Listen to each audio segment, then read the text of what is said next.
MA द्वितीय semester के सभी छात्र छात्राओं को प्रथम वर्ष की परीक्षा समापन और गहन अध्ययन करने हेतु तो बहुत सारी शुभकामनाएं। और जिन छात्रों ने जैसे भी जिस भी प्रकार का अध्ययन किया रहा होगा वो एक अलग विषय है। मैं ये कहना चाहूँगा आपसे, जब आप सिलेबस को समझ लेते हैं, अपने पाठ्यक्रम को समझ लेते हैं, तो कहीं न कहीं आपके पास वो सामग्री ढूँढने का विकल्प आ जाता है जिनसे अध्ययन सुचारू रूप से किया जा सकता है। और अगर हमें पाठ्यक्रम की सही जानकारी हो तो हम रणनीति बना पाते हैं कि हमें कहाँ से पढ़ना होगा और क्या पढ़ना होगा। ठीक है, तो आइए हम देखते हैं द्वितीय सेमेस्टर में क्या है आपके यहाँ। जैसे द्वितीय सेमेस्टर के पहले सिलेबस में अगर हम देखते हैं तो एक तो ये है रीतिकालीन हिंदी काव्य, जिसमें आप बिहारी को पढ़ेंगे, देव पढ़ेंगे और केशव और घनानंद को पढ़ेंगे। आपको बताना चाहूँगा, यदि आप बिहारी, केशव और घनानंद को बहुत अच्छे तरीके से पढ़ते हैं तो फ़ायदा आपको नेट के लिए भी होगा, और साथ में अगर आप यूपी की हायर परीक्षा देते हैं, असिस्टेंट प्रोफेसर की परीक्षा देते हैं, तो इसलिए इन पर जो भी बिहारी की जो 713 दोहों का एक संग्रह सा सही है उसको पढ़िए आप, देव की रचनाएं पढ़िए आप, केशव को समझने का प्रयास करिए आप, घनानंद की रचनाएं पढ़ने का प्रयास करिए आप, बारीकी से पढ़िए, रचनाओं के साथ विश्लेषण करिए आप कि विद्वानों ने इन पर क्या क्या क्या कहा है, इन्होंने शब्द अपनी शब्दावली में किस प्रकार के शब्दों का क्यों उपयोग किया है, और इनकी आलोचनाएं समीक्षाएं करके देखने का प्रयास करिए आप। तो कहीं ना कहीं आपको बहुत अच्छा एक विकल्प समझ में आएगा। और आगे मैं और देखूंगा इस सिलेबस को समझा जाए। आधुनिक हिंदी काव्य, दूसरा पेपर जो है आधुनिक हिंदी काव्य, भारतेंद्र से मैथिली शरण गुप्त, जयशंकर प्रसाद समेत तनंदन पंत, निराला, महादेवी वर्मा, छायावादी युग आपको पूर्णतः पढ़ना होगा। मैथिली शरण गुप्त जो है भारतेंद्र से छायावादी युग तक है, लेकिन मैथिली शरण गुप्त जो है वो द्विवेदी युग के हैं, जयशंकर प्रसाद छायावाद के हैं, पंत जी छायावाद के हैं, निराला जी छायावाद के हैं, महादेवी वर्मा जी छायावाद के हैं। तो ये सारा साहित्य जो आधुनिक साहित्य है वो इनको हमें दूसरे पेपर में पढ़ना है। आगे हम और इसको भी समझेंगे जो आगे दिया गया है। तीसरे पेपर में है हिंदी साहित्य का इतिहास।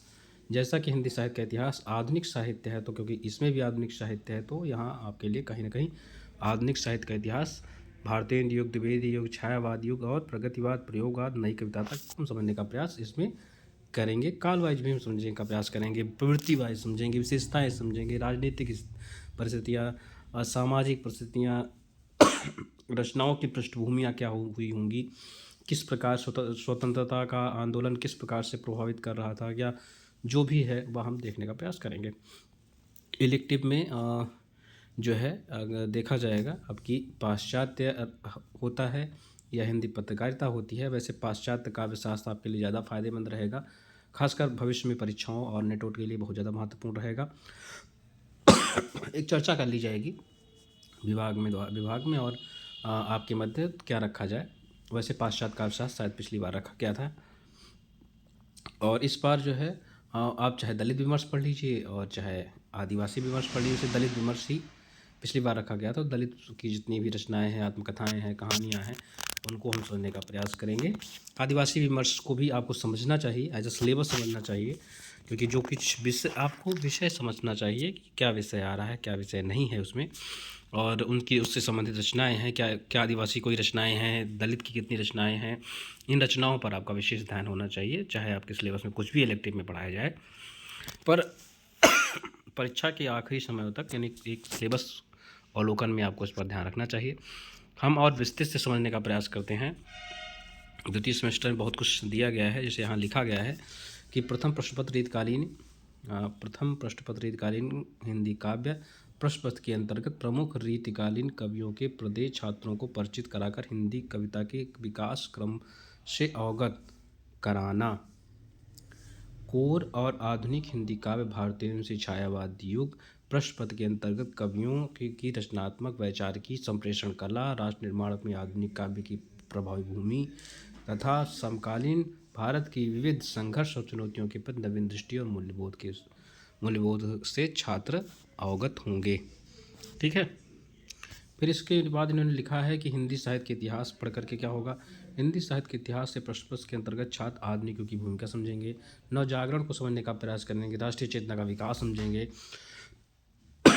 और भारतीय साहित्य में नवजागरण राष्ट्रीय चेतना की अभिव्यक्ति से छात्र भली बात परिचित होंगे। और उसके बाद जब आप इलेक्टिव ले रहे होंगे तब पाश्चात्य काव्यशास्त्र के प्रमुखवाद के अंतर्गत पाश्चात्य काव्य परंपरा को समझेंगे, प्रमुख सिद्धांत, विद्वानों के जीवन दर्शन, संकल्पना और से अवगत हो पाएंगे। और यदि आप पत्रकारिता लेते हैं तो विद्यार्थी साहित्य के मूलभूत स्वरूप, रोजगार परक हिंदी, इसमें एक लाइन ये बहुत अच्छी है छात्रों,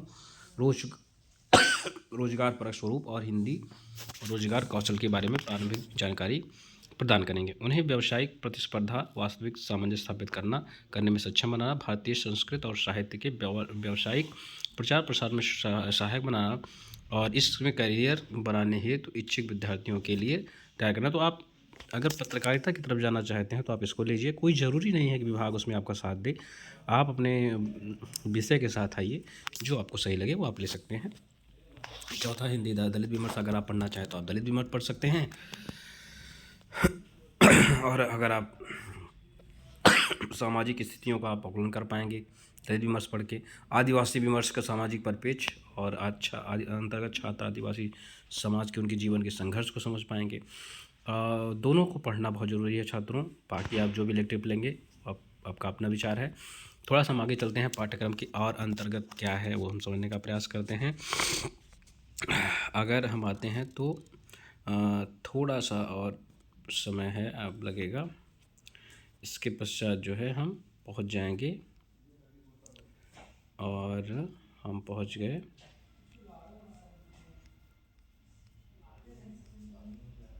ये यहाँ से हम देखते हैं और आपके सामने आता है, आपके सामने है द्वितीय सेमेस्टर प्रथम वर्ष, ठीक है, और हिंदी पीजी ये आपका है, आउटकम्स निकल के आ रहा है। तो हिंदी काव्य प्रतिनिधि कवियों की कविताओं के विषय में जानकारी आपको मिल जाएगी, और प्रमुख रीतिकालीन कवियों की हृदय परिचित कराना और हिंदी काव्य के संक्षिप्त इतिहास को का जानकारी आपको मिलेगी। विद्यार्थियों को हिंदी कविता का विकास क्रम अवगत कराना, राज दरबारी और काव्य परंपरा में सामंत वर्ग की प्रभुत्व रचना को किस प्रकार से विकृत श्रृंगारिकता को धकेल कर ले गया, बिहारी का रचनाक्रम इसका साक्षी है। इसकी जानकारी छात्रों को देना घनानंद काव्य की रूढ़िबद्ध परंपरा से मुक्ति दिलाते हुए अपनी प्रगतिशील होने के दावे को पुख्ता करते हैं। थोड़ा खांसी आज परेशान कर रही है। भावुकता का समावेश अलंकारों के मुंह में पढ़ने के कारण इस प्रकार से इनकी कविता में कमज़ोर पड़ जाती है कि सो को कठिन काव्य का प्रेत, ये भी आपके लिए लाइन है, किसने कहा, क्यों कहा, ये भी आप समझ पाएंगे। देखिए बहुत सारी पंक्तियां हैं जिन पर हम बाद में चर्चा करेंगे, अलग अलग से हम आपको पाँच करके चर्चा करके हम आपको पढ़ाते चले जाएंगे। मेरी बबाधा हरो नी की दैयना कनी कौन भात रही है बिरत, बहुत सारी पंक्तियां हैं जो आपके इसके बाद जो है कौन भात रही है बिरद या अनुरागी चित्त की ताज तीरथ हरितालिका, और जीप जप माला छापा तिलक सरवण एको काम, बढ़त बढ़त संपत्ति चले बैठ रही अति सघन वन, कहलाने एकत बसत चिरजीव जीव क्यों सने न गंभीर, को ब्रसभानुजा वह हलधर के वीर, ऐसे करके एक लाइन है। खेलन सिखाया चले तंद्रिनाद कवितरस, लिखन बैठी जाकी सभी चमचमा चंचल नयन, बहुत सारी लाइनें हैं। औंधाई स्वीसी सुलख, बहुत सुंदर लाइनें हैं, सब पंक्तियां हैं।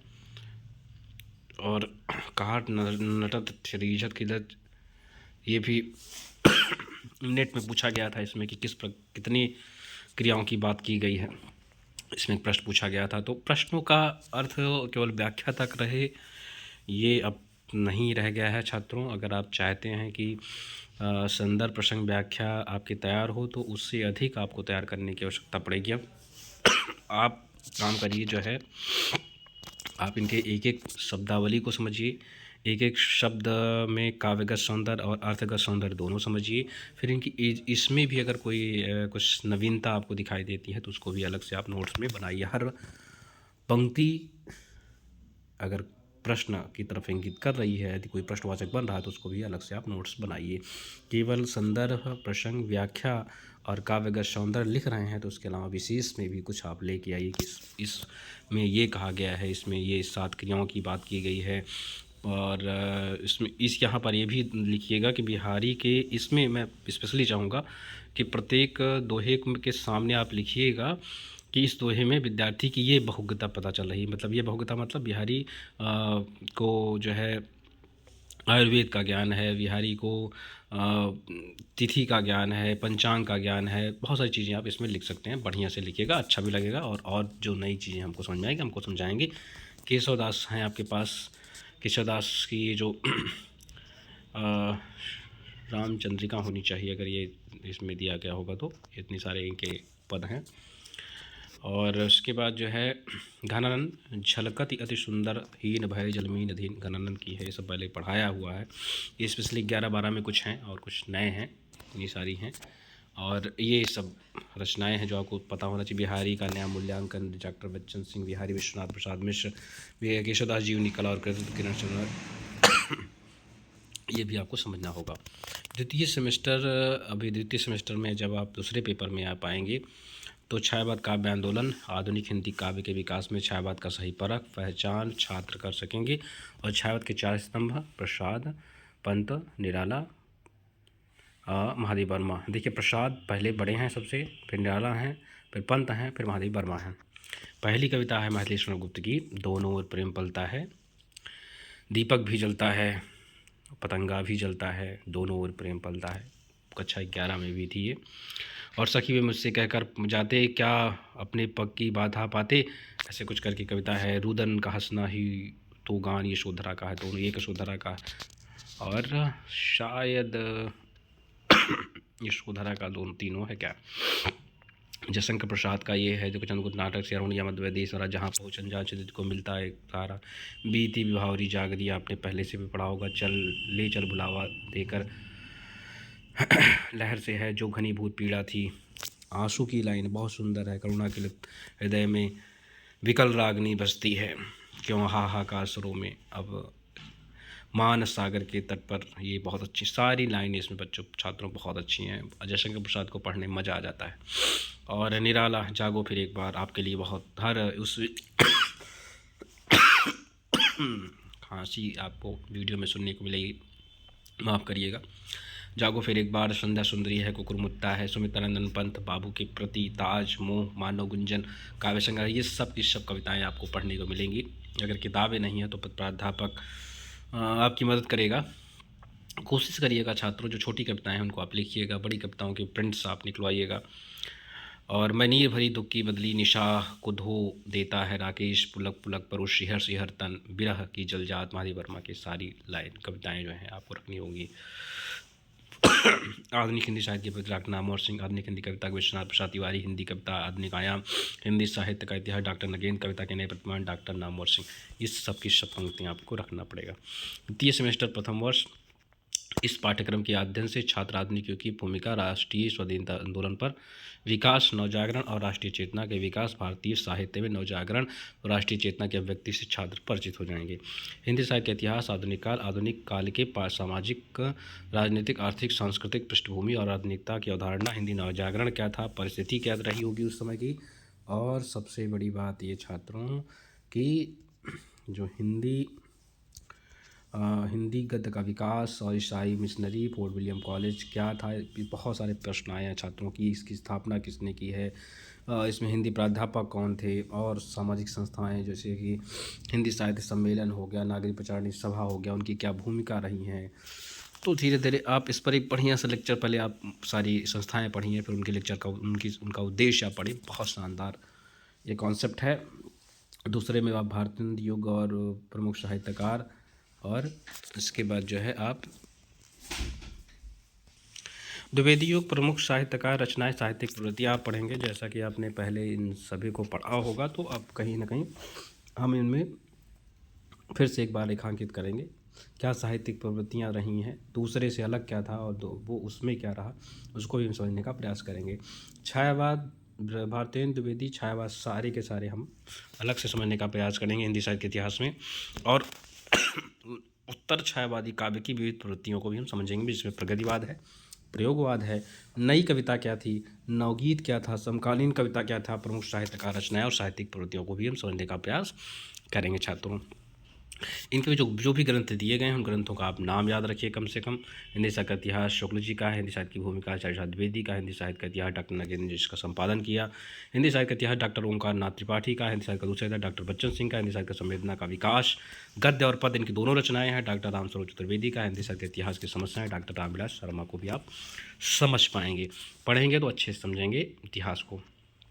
तीसरे पेपर में जब हम पहुँचते हैं, ये जो इलेक्टिव पेपर है, इसमें इलेक्टिव में यदि हम पाश्चात्य काव्यशास्त्र लेते हैं तो पाश्चात्य साहित्यालोचन का विकास पर सामान्य परिचय देखेंगे। प्लेटो को काव्य सिद्धांत, जिसमें अनुकरण की बात करते हैं, प्लेटो का अनुकरण सिद्धांत है। उन्हीं के शिष्य जो हैं अरस्तु आते हैं, अरस्तु ने भी अनुकरण का सिद्धांत दिया और विरेचन का सिद्धांत दिया। प्लेटो जहाँ आदर्शवादी हैं, अरस्तु यथार्थवादी हैं, दोनों में आप सामंजस्य को समझेंगे, उनके बीच सामंजस्य क्या था, किस तरह से दोनों अलग थे, इसको भी हम समझ पाएंगे। दूसरा है लोनजाइनस का औदात्यवाद पढ़ेंगे आप, उदारता क्या होती है, करुणा क्या होती है, आप इसको समझेंगे।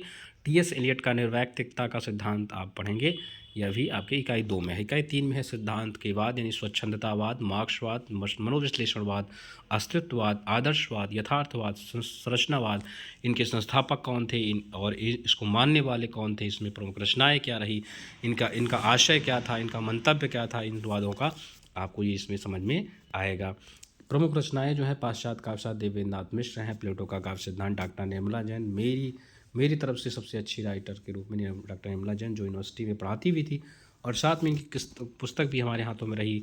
और पाश्चात्य काव्य का सिद्धांत शांति स्वरूप गुप्त, उत्तर आधुनिकता और संरचनावाद सुधीश पचौरी, पाश्चात्य काव्यशास्त्र भगीरथ मिश्र, शायद कॉलेज में वाली किताब देवेंद्रनाथ और भगीरथ मिश्र की किताब कॉलेज में आपको मिल जाएगी। अगर आप इलेक्टिव में दूसरा पेपर लेते हैं जिसमें हिंदी पत्रकारिता और जनसंचार लेते हैं, तो हिंदी पत्रकारिता का स्वरूप, स्वतंत्रता पूर्व, स्वतंत्रोत्तर पत्रकारिता, संक्षिप्त उद्भव और विकास, भारतीय हिंदी पत्रकारिता के विभिन्न चरण, भारतीय युग में पत्रकारिता कैसी रही, कविवचन सुधा, बाला बोधनी और ब्राह्मण, हिंदी प्रदीप जैसी रचना, हिंदी प्रदीप तो द्विवेदी युग की रही। और उसके बाद जो है वर्गीकरण आप समझ पाएंगे। द्विवेदी युग में जैसे सरस्वती पत्रिका ने जो स्थान प्राप्त किया, वैसा उसके बाद किसी ने नहीं किया। छायावाद में फिर चांद है, बहुत सारी पत्रिकाएं हैं, जागरण पत्रिकाएं, फिर इनकी प्रमुख पत्रिकाएं। स्वतंत्र युग में जो बहुत सारी पत्रिकाएं आई, वो उन्होंने क्या किया, उनका मूल्यांकन समझेंगे, उनकी स्थिति को हम समझने का प्रयास करेंगे।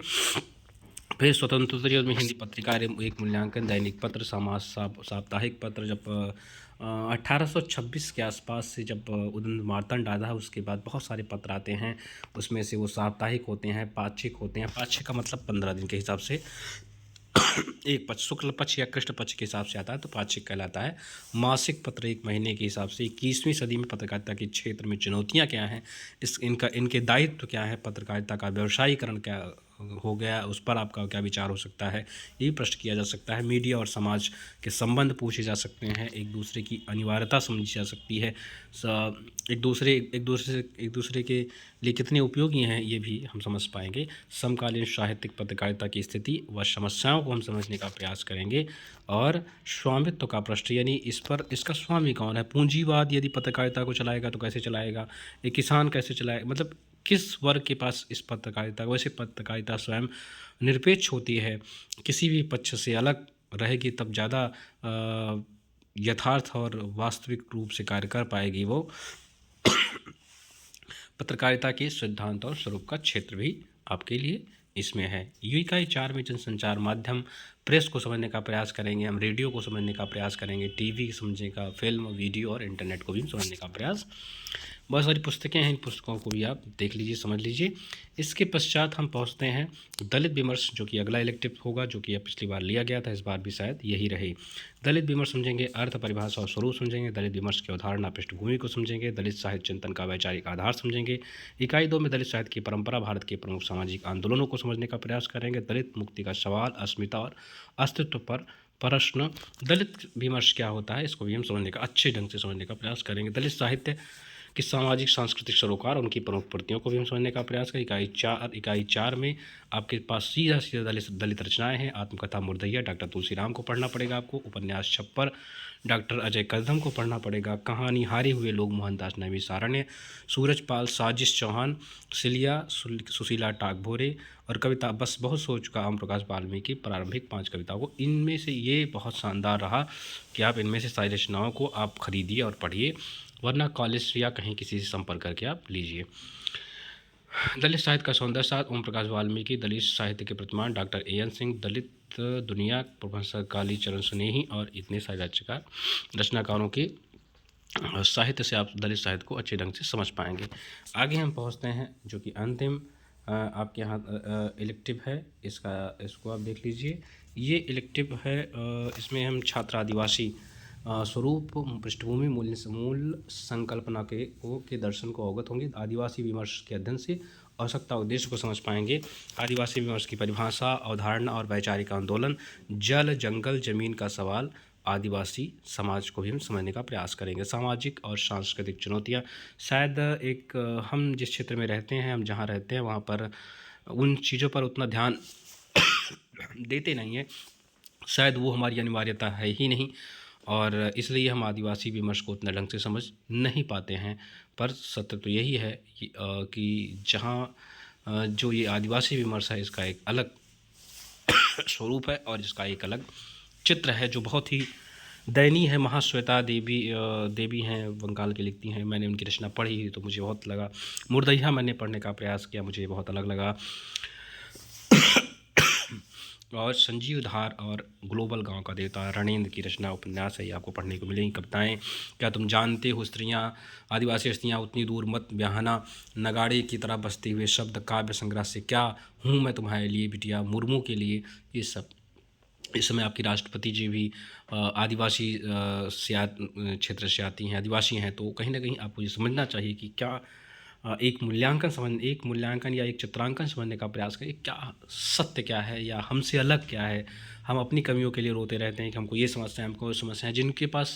जिनका पूरा जीवन या पूरा उद्देश्य ही समस्याओं से भरा हो, तो वो कैसा होगा, थोड़ा समझने का प्रयास करिए आप।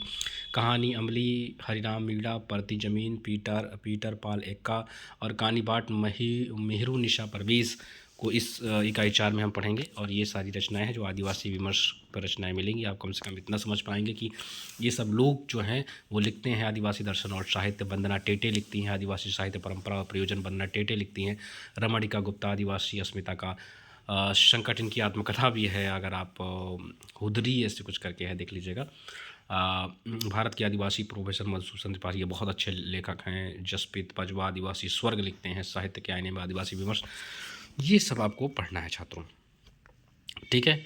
अब हम जो है एक और इसमें तृतीय सेमेस्टर आ गया।